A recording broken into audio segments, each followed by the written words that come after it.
ദീനത്ത് പോയവരൊന്ന് കൈവയ്ക്കുക. പോകാത്തവർക്ക് പോണ്ടേ? ഉണ്ടേ? സമ്പത്തല്ലാതെ പ്രധാന കേട്ടോ. എല്ലാവരും കായുണ്ടെങ്കിലോ അല്ല തൗഫീഖ് ഉണ്ടെങ്കിൽ അവിടെ എത്തിച്ചേരും.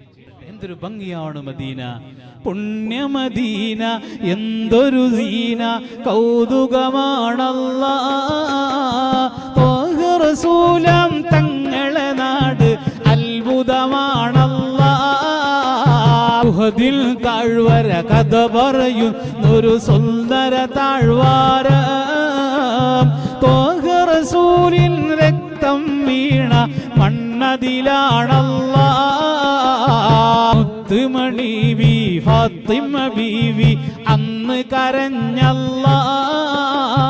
തങ്ങളെ ശിരസിൽ നിന്നത് വീണ രക്തമിനാലല്ലാഹ്. ഓടിയടുത്തു പുണ്യ സ്വഹാബ വലയം തീർത്തല്ലോ. തങ്ങളെ നേരെ വന്നുള്ള ബിനുമാറ് കൊടുത്തല്ലോ.